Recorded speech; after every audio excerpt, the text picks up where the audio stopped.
Water. Earth. Fire. Air.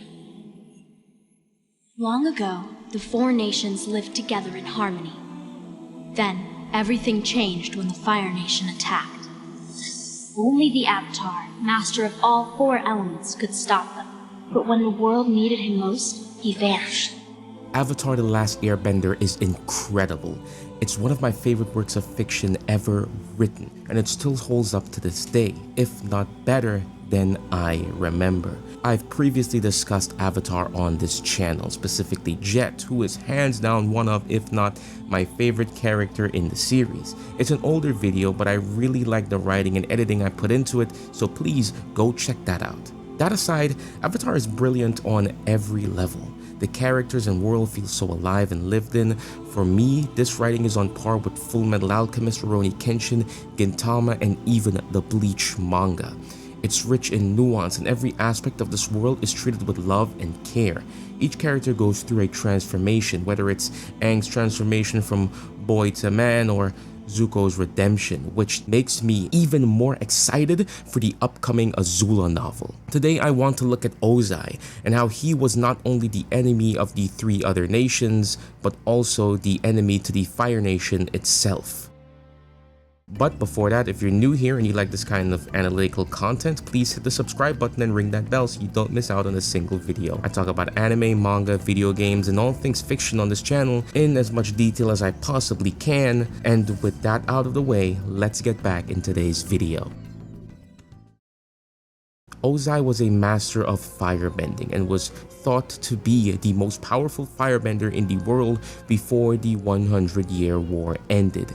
He had it all: riches, a beautiful wife, and two children who were both extremely talented in their own right. But that wasn't enough. If we go back to his childhood, Ozai was always a competitive person, being molded by the fact that his father favored Iroh, something that would repeat itself in the form of Ozai's favoritism of Azula. Aang versus Ozai isn't my favorite fight in the series. That goes to Zuko and Katara versus Azula, but it's still a great fight nonetheless. It has been built up since book 1, and it's a classic concept, the ultimate good versus the ultimate evil. What I really love is how evil Ozai is portrayed here. Now, throughout the series, he was always the epitome of evil. He exiled and banished his son, leaving him with a permanent scar.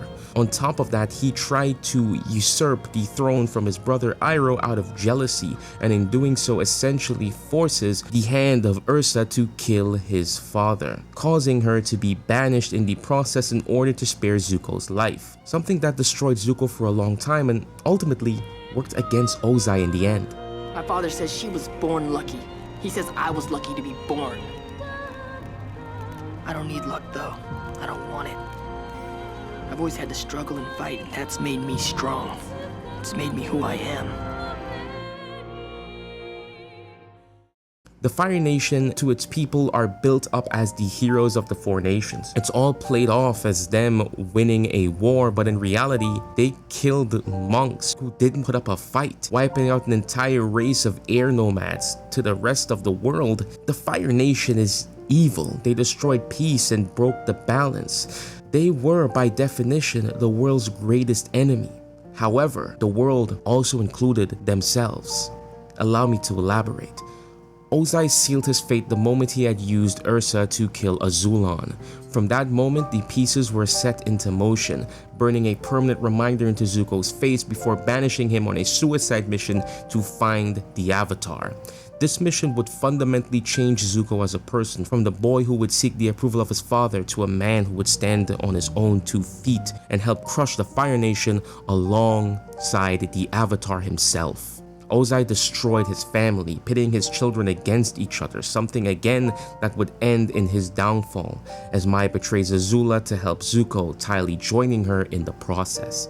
It's also quite ironic that within Zuko's blood is the Avatar himself, being a descendant of Avatar Roku, something that was also by Ozai's design, as he forced Ursa into a marriage, who was the granddaughter of Avatar Roku. The note said that I needed to know about my great-grandfather's death, but he was still alive in the end. No, he wasn't. What are you talking about? You have more than one great-grandfather, Prince Zuko. Sozin was your father's grandfather. Your mother's grandfather was Avatar Roku. Ozai's cowardice would be the deciding factor in his defeat. Azula, funny enough, is the key in most of this. Ozai begins to treat his only daughter as he did Zuko, a failure, as he bequeaths the title of Fire Lord onto her so that he could become the Phoenix King, essentially using her as a decoy. With Azula's mind in shambles, all due to Ozai's negligence from his sudden change of attitude towards her and the old wounds from her mother not being able to heal, as she also was banished for years. All of this causes her to break at her most pivotal moment, allowing Katara and Zuko to defeat her. Azula would get revenge on her father. Now, not intentionally, but all the same, it happens. At the tail end of Book 3, Azula strikes Aang as he's about to enter the Avatar state, and for a long time, this was said to be permanent. Azula almost ended the Avatar cycle that day. If not for Katara, she would have.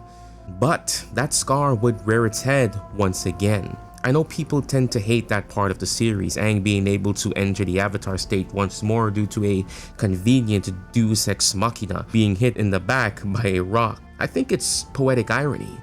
The same scar that Azula gave Aang, the same scar that almost ended the Avatar state, was the very same thing that would come back to haunt her and Ozai. Being able to tap back into the Avatar state, almost obliterating the newly appointed Phoenix King, turning him from oppressor to the oppressed. Both his children and his entire family came together to bring him down, whether they knew it or not. If we look at a more literal example, there are many different firebenders that help Team Avatar on their journey from Piandao to Zhong, and more obviously, people like Iroh, Mei, Ty Lee, and Zuko. These minor annoyances piled up, eventually causing cracks to form before the metaphorical glass house shattered into a million pieces. Ozai's defeat was foreshadowed by the fact that every decision he made came back to bite him. A bitter taste of karma. One of the world's strongest firebenders had been reduced to a mere man. His fate was worse than death. He lost his bending, the epitome of humiliation, ending the 100-year rule of the Fire Nation and ushering in a bright new future for all 4 nations. Every action taken by Ozai was self-serving. At one point he tried to be a good father. Both Zuko and Azula confirmed this fact, but somewhere along the lines that ambition outweighed any good he would have had within his heart. This, among other things, is what I enjoy about Avatar: The Last Airbender, its ability to take these minor details and weave them all together, coming full circle in the process. Ozai's ambition led to his demise, as well as the demise of the rootless Fire Nation he had helped cultivate alongside his father and grandfather before him. Now he's rotting in a jail cell, powerless and unable to control those around him. And that, to me, is the best possible ending for a man like this. I guess you could say everything changed when the Fire Nation attacked. First off, I need to say thank you for 10,000 subscribers. It's been a long ride and I'm trying to get a bit more consistent with these uploads, and I'm happy that a lot of you are watching more of my videos. I didn't expect my God of War video to be such a success. Hopefully this video does well, better than the last one, the Chainsaw Man one. Yeah, I guess I couldn't gaslight you guys enough to watch Evil Dead, but I put a lot of effort into that video, so please, please, please, if you're looking at this, please check that out. Also, if you can go watch my old Jet video and get that to 3K, that video I put a lot of effort into, and I think it's one of my better videos, but that's enough of me shilling my other content. If you guys like this kind of content and want to support me even more, I do have a Patreon. Hopefully by the time this video gets to you, it's been updated. I have a few videos planned and I hope you look out for them. Also, Boomstank is a continuous sponsor of this channel. If you want any kind of anime apparel, merchandise, phone cases, stickers, and all that, go check it out and use code Grimgamesh for 10% off your purchase. Links in the description. This is Grimtoki, this has been Beyond Animation, and I'll see you in the next one. Peace.